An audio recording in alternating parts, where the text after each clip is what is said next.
I think you can make the argument that he's even the greatest offensive player of all time. And with that being said, he's also my MVP.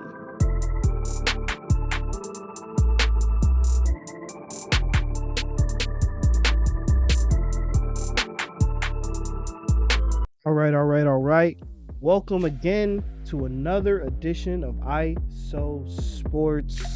And today, I want to give my winners for the NBA End of Season Awards. I will follow the official rules that the official voters for the NBA were following. So everybody that I selected for all of my awards did play 65 games. So with that being said, let's get started. So we're going to start out with Rookie of the Year. Now, it's pretty obvious to anybody who's watching basketball this year. All right, Chet Holmgren, he had a very nice season. Brandon Miller, he looks really promising, and he's going to be a nice piece for the Charlotte Hornets going forward. But my 2023-2024 Rookie of the Year is Victor Wembanyama. He averaged 21 points, 11 rebounds, 4 assists, along with a steal and almost 4 blocks a game. Now, to start the season, he was shaky offensively.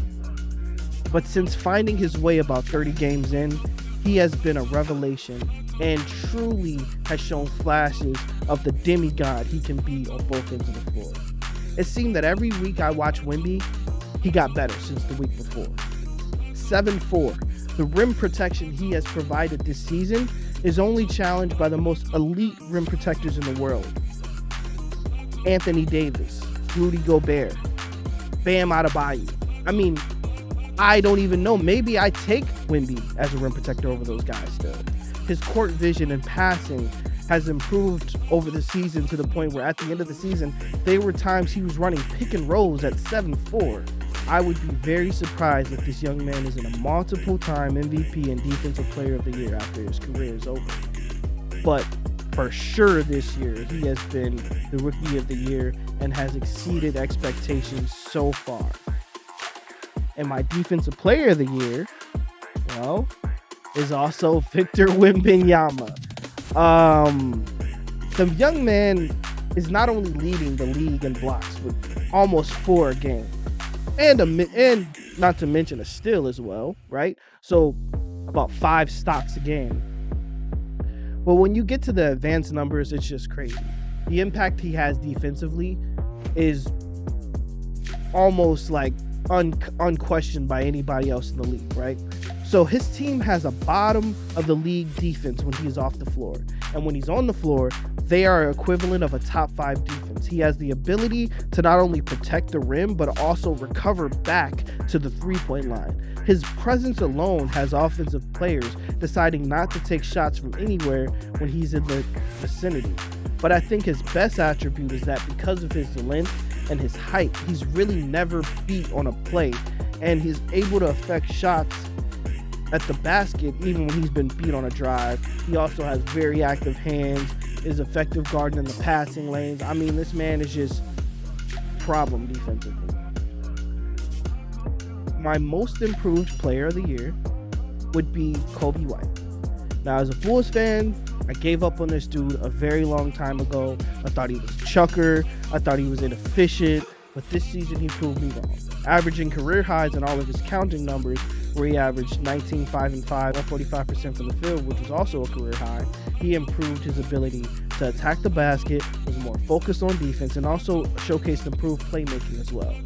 The Bulls weren't a good team, but seeing Kobe White and his ascension, it looks like he may be a piece for the Bulls to build around in the future. And just because of the leap that he took from being a guy that most guys wrote off as just a bench player to being a starter, maybe even sniffing an all-star appearance at some point, it's undeniable. He should be the most improved player of the year. Now, my 6th man of the year is Malik Monk of the Sacramento Kings. He's averaging 15 points and 5 assists on the bench on pretty decent efficiency.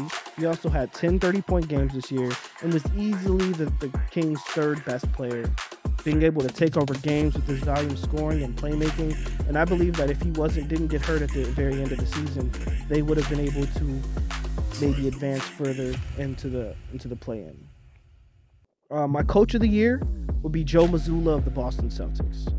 After the addition of the two huge pieces that the Celtics received this summer, and Drew Holiday and Kristaps Porzingis, the Celtics hit the ground running and they never looked back.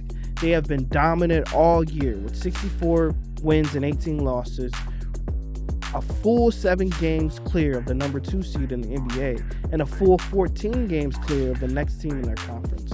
Yes, they've been loaded, but we've seen loaded teams with a lot of star power struggle before, and Mazzulla has this team humming all year round. They were number 1 in offensive rating. They were number 2 in defensive rating. They also had a point differential of 11.34 a game, which is 5th all time. And in my opinion, winning and dominating your opponents, that matters. So Joe Mazzulla is my coach of the year.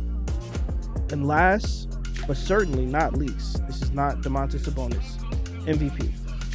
My MVP is Nikola Jokic.